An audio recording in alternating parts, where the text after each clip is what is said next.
Ich bin nun schon ein paar Tage unterwegs in den USA und nicht nur das, ich bin auch unterwegs im Straßenverkehr der USA und eins kann ich euch sagen, es ist ein wilder Ritt. Ja, man kann es nicht anders sagen, aber die Leute fahren hier wie die Henker. Es ist erlaubt, rechts zu überholen, es ist erlaubt, rechts an roten Ampeln abzubiegen, grundsätzlich. Es gibt kein richtiges rechts vor links und alle Autos, die hier auf den Straßen rumfahren, sind komplett zerschreddert und zerbeult. Eine Sache, die finde ich am Straßenverkehr der USA aber noch viel interessanter. Und zwar nicht erst seit ich hier durch die Gegend reise, sondern schon sehr viel länger. Vielleicht sogar schon seit ich Kind bin. Und das sind die Lastwagen, die hier so durch die Gegend fahren. Ihr habt das bestimmt schon mal gesehen, selbst wenn ihr noch nie in den USA unterwegs wart. US-Trucks sind fast schon ein Erkennungsmerkmal, vielleicht sogar ein Wahrzeichen dieses Landes. Sie spielen auch in der Popkultur eine riesig große Rolle. Bekanntestes Beispiel ist möglicherweise der Truck einer bekannten Cola-Marke, aber auch in vielen US-Filmen tauchen diese monströsen Dinger regelmäßig auf. Ganz häufig zum Beispiel in Stephen King-Filmen, etwa Friedhof der Kuscheltiere oder Maximum Overdrive. Das Kuriose, diese Trucks sind sehr viel größer, sehr viel länger als die so in Deutschland durch die Gegend fahren. Und sie haben eine Motorhaube direkt vor dem Führerhaus, also eine Schnauze wie ein klassisches Auto. Ganz anders als die europäischen Trucks, die wir so von zu Hause kennen und die ja vorne total platt gedrückt sind. Heute gehen wir mal der Frage nach, warum ist das eigentlich so? Warum sehen Trucks in den USA so anders aus als zu Hause und warum haben sie eine Schnauze? Ist das nur so ein kulturelles Ding oder steckt da vielleicht noch etwas mehr dahinter? Das klären wir jetzt.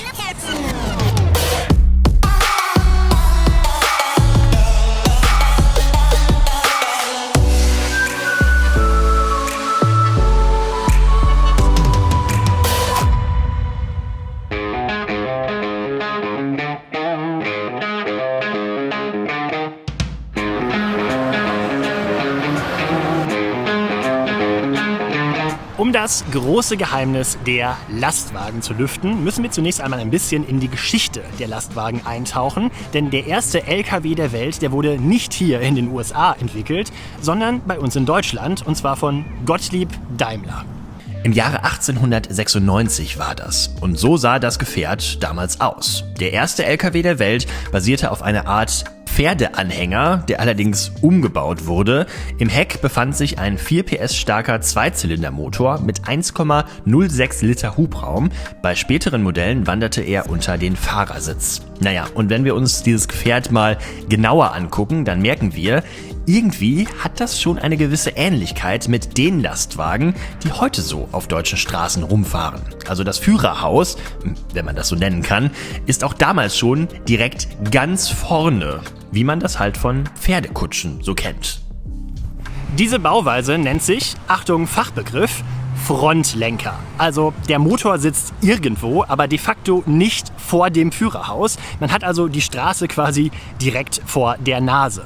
Tatsächlich waren die ersten LKW der Welt Frontlenker, genauso wie die LKW, die heute auch durch Europa fahren. Irgendwann allerdings erschien diese Bauweise nicht mehr als so attraktiv und die Hersteller führten andere Modellvarianten ein. Daimler zum Beispiel, hier im Jahre 1898. Da sieht man schon, da ist der Motor nicht mehr im Heck des Gefährts wie früher, sondern vor dem Führerhaus. Das Fahrzeug hat also bereits eine Motorhaube. Später folgten dann LKW wie dieser hier von Benz 1912. Auch der hat so eine Schnauze. Konkret spricht man bei diesen Schnauzen-LKW von zwei verschiedenen Bauformen. Das eine sind die sogenannten Langhauber, da sitzt der Motor wirklich direkt vor dem Führerhaus. Und es gibt noch die sogenannten Kurzhauber, da ist der Motor so ein bisschen in das Führerhaus hineingeschoben, aber dieser LKW hat trotzdem so eine Schnauze. Und diese Modellvarianten, die setzten sich dann mit der Zeit auch in Deutschland und in Europa durch. Der Vorteil dieser langen oder Kurzhauber ist relativ eindeutig. Der Motor ist sehr viel besser erreichbar, wenn man mal was reparieren muss. Bis Ende der 50er Jahre waren daher auch überwiegend Lkw mit bis zu 2 Meter langen Motorhauben auf deutschen Straßen unterwegs. Nach dem Krieg wurden die Lastwagen technisch immer ausgereifter und wurden auch schnell zum Transportmittel Nummer 1. Viele Güter ließen sich mit den Brummis schneller und vor allem direkter ans Ziel bringen, als etwa mit der Bundesbahn.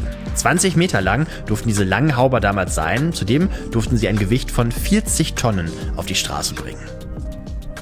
All das hatte mit der Zeit allerdings auch so seine Nachteile, denn die deutschen Straßen gingen unter der Last dieser monströsen Lkw mit der Zeit ziemlich kaputt. Ich habe dazu einen Spiegelartikel gefunden aus dem Jahre 1957. Dort werden die deutschen Straßen aufgrund dieser Lkw als ein Trichterfeld aus Schlaglöchern beschrieben. Irgendwas musste also gegen diese langen, schweren Gefährte unternommen werden. Und der Mann, der das schließlich in Angriff nahm, hieß Hans-Christoph Seebohm. Das war damals der Verkehrsminister der Adenauer-Regierung. Und der erließ wegen der ganzen Straßenproblematik eine neue Verordnung. Demnach durften Lkw nur noch 14 Meter lang sein und 24 Tonnen wiegen. Das ist ein drastischer Einschnitt und ein ganzes Stück weniger als noch zuvor. Wir erinnern uns, vorher waren es 20 Meter und 40 Tonnen. Bei den Speditionen kam das alles überhaupt nicht gut an. Viele befürchteten schon den eigenen Ruin, weil die Lastwagen einfach nicht mehr so viel transportieren konnten. Das Transportgeschäft sei dann einfach nicht mehr rentabel, hieß es damals. Ganz so kam es dann allerdings nicht, denn die Lastwagenhersteller wurden aufgrund dieser neuen Verordnung plötzlich ziemlich kreativ. Und plötzlich feierte ein ganz besonderes Lkw-Modell sein großes Comeback. Ihr ahnt es schon, der Frontlenker, also der Lkw ohne Schnauze. Der war ja von Haus aus sehr viel kürzer als der Langhauber. Man konnte also in der Länge des Gefährts eine ganze Menge rausschlagen und die Ladefläche somit wieder ein kleines bisschen vergrößern. Also verbauten die Hersteller den Motor fortan unter dem Führerhaus, nicht mehr davor. Das machte Reparaturen zwar deutlich komplizierter, brachte aber neben der reduzierten Länge auch einige Vorteile mit sich. Zum Beispiel wurde der Lastwagen deutlich übersichtlicher und die Brummifahrer sitzen auch deutlich höher im Frontlenker, können also besser sehen. Für Proteste sorgte das trotzdem erstmal. Die Lastwagenfahrer fürchteten um ihre Sicherheit. Schließlich ist die Knautschzone dieses Gefährts deutlich kleiner. Auch der Motor fabrizierte insbesondere bei den ersten Modellen eine unerträgliche Wärme unter dem Führerhaus.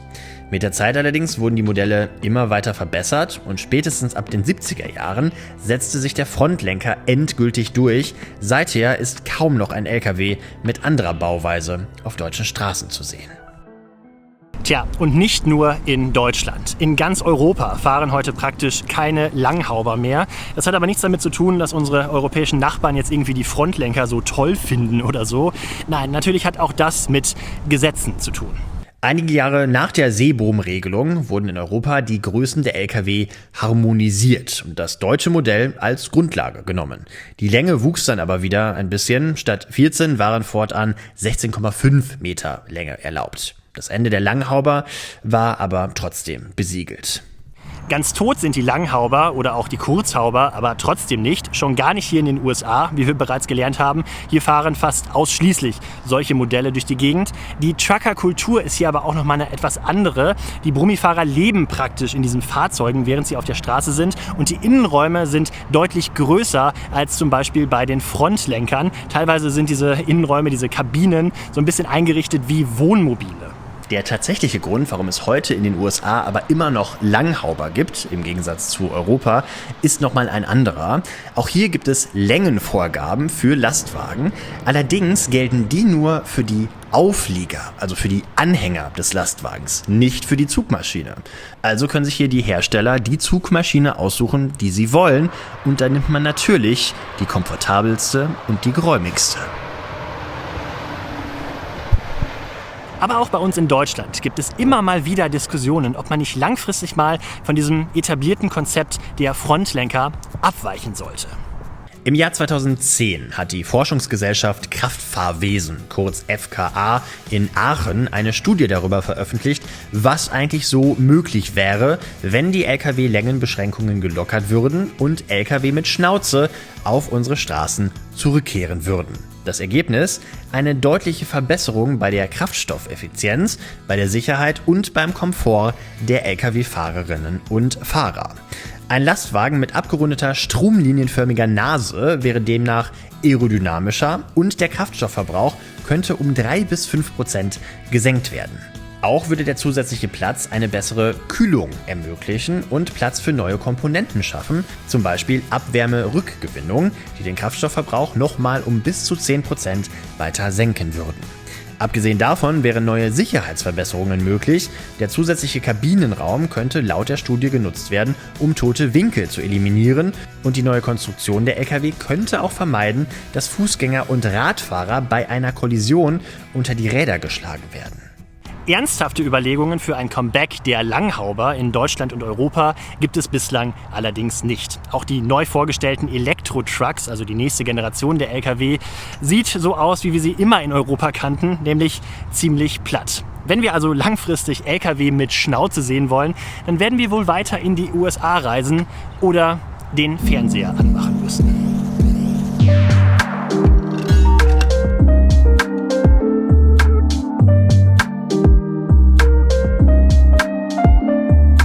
So Freunde, das war mein Video über die Truck-Kultur in den USA und in Deutschland und Europa. Ich hoffe, es hat euch ein bisschen gefallen. Ich hoffe, ihr habt ein bisschen was gelernt. Wenn dem so ist, dann lasst doch gerne einen Daumen nach oben da. Ihr könnt natürlich auch diesen Kanal abonnieren und die Glocke drücken. Dann verpasst ihr nämlich kein weiteres Video. Und wenn ihr mich und meine Arbeit ein bisschen unterstützen wollt, dann tut das doch gerne bei Patreon oder werdet Kanalmitglied hier auf YouTube. Dann gibt es auch immer exklusive Inhalte und neue Videos vor allen anderen. So, ich fahre jetzt weiter, allerdings nicht mit dem Truck, sondern mit dem Auto. Und wo es das nächste Mal hingeht, das seht ihr dann im nächsten Video. Also tschüss und bis zur nächsten Reise.